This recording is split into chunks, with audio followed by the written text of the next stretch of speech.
ये आकाशवाणी रायपुर है। प्रादेशिक समाचार बुलेटिन के साथ मैं रत्ना साहू।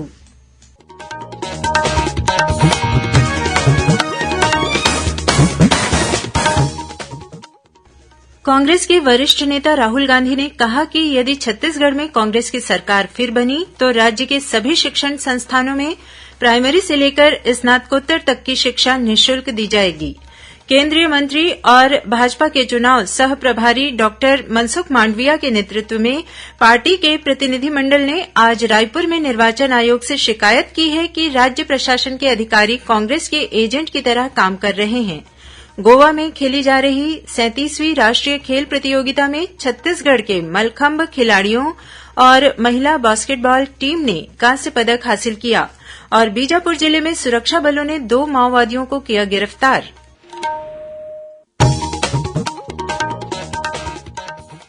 अब समाचार विस्तार से।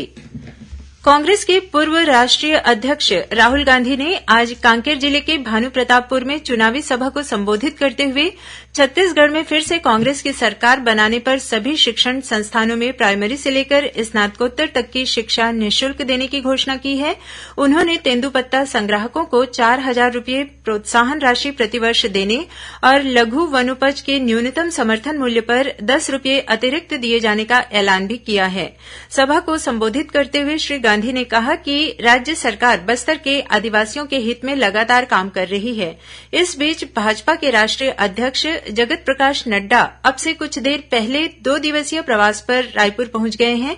वे कल 29 अक्टूबर को डोंगरगढ़ विधानसभा क्षेत्र के ठेलकाडीह के साथ ही पंडरिया और मालखरौदा में जनसभाओं को संबोधित करेंगे।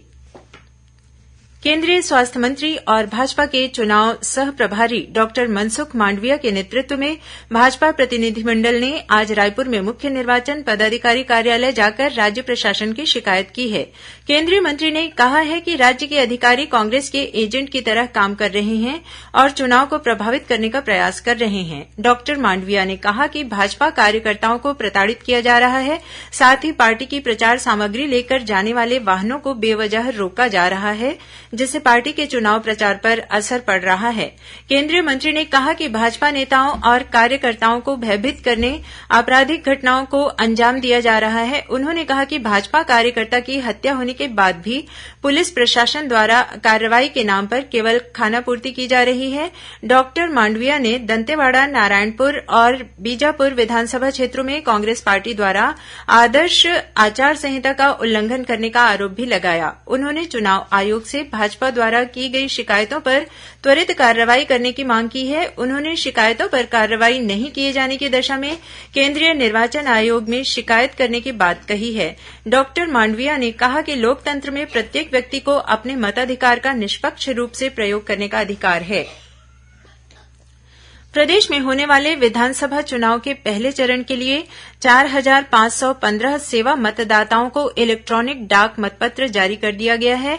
निर्वाचन आयोग के अनुसार पहले चरण के चुनाव के लिए नाम वापसी के बाद से ठीक 24 घंटे तक ई डाक मतपत्र जारी किए जाते हैं और अगले 7 दिन तक उसे डाउनलोड किया जा सकता है। संबंधित सेवा मतदाता उसे डाउनलोड कर अपना मत दर्ज करता है और उसे डाक द्वारा रिटर्निंग अधिकारी को भेजता है। प्रदेश में 24 अक्टूबर से ई डाक मतपत्र को डाउनलोड करने की प्रक्रिया शुरू हो गई है, जो 31 अक्टूबर तक चलेगी। 3 दिसंबर को सुबह 7:59 पर नामांकित ई डाक मतपत्रों को प्राप्त करने का समय निर्धारित किया गया है। गौरतलब है कि इस प्रणाली के माध्यम से सेवा मतदाता अपने चुनाव क्षेत्र के बाहर कहीं से भी इलेक्ट्रॉनिक रूप से प्राप्त डाक मतपत्र के द्वारा अपना मत दे सकते हैं। प्रदेश में इस बार के विधानसभा चुनाव में 100% मतदान सुनिश्चित करने के लिए स्वीप कार्यक्रम के तहत विभिन्न जागरूकता कार्यक्रमों का आयोजन किया जा रहा है। इसी कड़ी में राजनांदगांव जिले के डोंगरगढ़ जनपद पंचायत के मोहारा ढारा स्थित आस्था संकुल संगठन में आयोजित कार्यक्रम में महिलाओं ने रंगोली बनाकर मतदाताओं को मतदान के लिए प्रेरित किया। इस अवसर पर 100% मतदान के लिए महिलाओं और ग्रामीणों को शपथ भी दिलाई गई। इस कार्यक्रम में जिला निर्वाचन अधिकारी डोमन सिंह और स्वीप संयुक्त कार्यक्रम के नोडल अधिकारी अमित कुमार भी शामिल हुए। वहीं आयुष विभाग द्वारा सियान जतन क्लिनिक में इलाज के साथ ही मरीजों को विधानसभा चुनाव में मतदान के लिए प्रेरित किया जा रहा है। इस दौरान उन्हें मतदान करने की शपथ भी दिलाई जा रही है। आयुष विभाग ने बीते 26 अक्टूबर को राज्य की सभी 1174 संस्थाओं में सियान जतन क्लिनिक के माध्यम से 19,000 से अधिक लोगों को मतदान के लिए जागरूक और प्रेरित किया। श्रोताओं, कल रविवार को हल्बी और गोंडी बोली में समाचार बुलेटिन प्रसारित किए जाएंगे। ये दोनों बुलेटिन आकाशवाणी केन्द्र जगदलपुर से प्रसारित किए जाएंगे। इन्हें बस्तर संभाग में सुना जा सकेगा। हल्बी में समाचार बुलेटिन सुबह 7:30 बजे से और गोंडी में समाचार बुलेटिन शाम 6:30 बजे से प्रसारित किया जाएगा। प्रादेशिक समाचार एकांश आकाशवाणी रायपुर द्वारा प्रस्तुत कार्यक्रम जिले की चिट्ठी का प्रसारण कल शाम 6:05 से 6:10 तक किया जाएगा। इस कार्यक्रम को छत्तीसगढ़ स्थित आकाशवाणी के सभी केन्द्र रिले करेंगे। इस बार के अंक में बलौदाबाजार भाटापारा जिले की गतिविधियों के बारे में जानकारी दी जाएगी। विधानसभा चुनाव को देखते हुए आकाशवाणी समाचार रायपुर की ओर से प्रदेश के सभी विधानसभा क्षेत्रों के बारे में विस्तार से जानकारी देने के लिए एक श्रृंखला चलाई जा रही है। इसी कड़ी में पेश है सरगुजा जिले के अंबिकापुर विधानसभा क्षेत्र के बारे में हमारे संवाददाता की एक रिपोर्ट। श्रोताओं, सरगुजा जिले में भी विधानसभा चुनाव की तैयारियां जोर शोर से जारी हैं। जिले के अंबिकापुर विधानसभा क्षेत्र में मतदाताओं की कुल संख्या 2,54,857 है। इनमें से 1,25,935 पुरुष और 1,28,910 महिला मतदाता हैं। वहीं तृतीय लिंग के 12 मतदाता हैं। इस विधानसभा क्षेत्र में 18 से 19 वर्ष आयु वर्ग के ऐसे 9,351 मतदाता हैं जो इस चुनाव में पहली बार वोट देंगे, जबकि 80 वर्ष या उससे अधिक आयु के 2,871 बुजुर्ग मतदाता हैं। अंबिकापुर विधानसभा क्षेत्र में दूसरे चरण के तहत 17 नवंबर को मतदान होगा। मतदान के लिए विधानसभा क्षेत्र में 282 पोलिंग बूथ बनाए गए हैं। इनमें से 10 संगवारी और 5 आदर्श मतदान केंद्र होंगे। वहीं एक मतदान केंद्र को दिव्यांग कर्मचारियों द्वारा और एक मतदान केंद्रों को युवा कर्मियों के द्वारा संचालित किया जाएगा। वर्तमान में अंबिकापुर विधानसभा क्षेत्र से भारतीय राष्ट्रीय कांग्रेस पार्टी के टीएस बाबा विधायक हैं। पिछले चुनाव में उन्होंने भारतीय जनता पार्टी के अपने निकटतम प्रतिद्वंदी अनुराग सिंहदेव को 39,624 मतों से हराकर विजय हासिल की थी। आकाशवाणी समाचार के लिए सरगुजा जिले से मैं आलोक शुक्ल। अब सुनिए बिलासपुर विधानसभा क्षेत्र पर केंद्रित हमारे संवाददाता की एक रिपोर्ट। श्रोताओं, बिलासपुर जिले में भी विधानसभा चुनाव की तैयारियां जोर शोर से जारी है। जिले के बिलासपुर विधानसभा क्षेत्र में मतदाताओं की कुल संख्या 2,50,534 है। इनमें से 1,23,948 पुरुष और 1,26,558 महिला मतदाता है। वहीं तृतीय लिंग के 28 मतदाता हैं। इस विधानसभा क्षेत्र में 18 से 22 वर्ष आयु वर्ग के ऐसे 3,910 मतदाता हैं जो इस चुनाव में पहली बार वोट देंगे, जबकि जिले में 80 वर्ष या उससे अधिक आयु के 19,934 बुजुर्ग मतदाता हैं। बिलासपुर विधानसभा क्षेत्र में दूसरे चरण के तहत 17 नवंबर को मतदान होगा। मतदान के लिए विधानसभा क्षेत्र में 228 पोलिंग बूथ बनाए गए हैं। इनमें से 10 संगवारी और 5 आदर्श मतदान केंद्र होंगे। वहीं एक मतदान केंद्रों को दिव्यांग कर्मचारियों द्वारा और एक मतदान केंद्रों को युवाओं द्वारा संचालित किया जाएगा। वर्तमान में बिलासपुर विधानसभा क्षेत्र से कांग्रेस पार्टी के शैलेश पांडे विधायक हैं। पिछले चुनाव में उन्होंने भाजपा पार्टी के अपने निकटतम प्रतिद्वंदी अमर अग्रवाल को 11,000 मतों से हराकर विजय हासिल की थी। आकाशवाणी समाचार के लिए बिलासपुर जिले से मैं रवि शुक्ला। श्रोता, गोवा में खेली जा रही 37वीं राष्ट्रीय खेल प्रतियोगिता में छत्तीसगढ़ के मलखंभ खिलाड़ियों ने कांस्य पदक हासिल कर प्रदेश को गौरवान्वित किया है।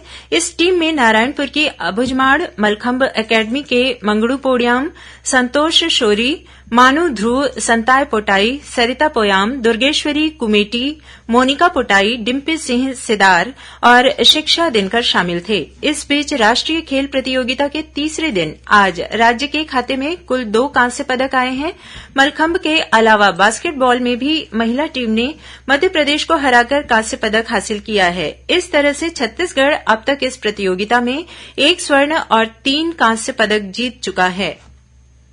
बीजापुर जिले में सुरक्षा बलों ने 2 माओवादियों को गिरफ्तार किया है। मिली जानकारी के अनुसार जिले में चलाए जा रहे माओवादी विरोधी अभियान के तहत बीजापुर थाने से डीआरजी और बस्तर फाइटर की संयुक्त टीम पेट्रोलिंग पर निकली थी। इस दौरान गोरना मनकेली की ओर जाने वाली सड़क पर घेराबंदी कर 2 माओवादियों को गिरफ्तार किया गया।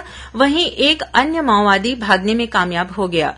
गिरफ्तार माओवादियों के कब्जे से 15 माओवादी पर्चे और बैनर पोस्टर बरामद किए गए हैं।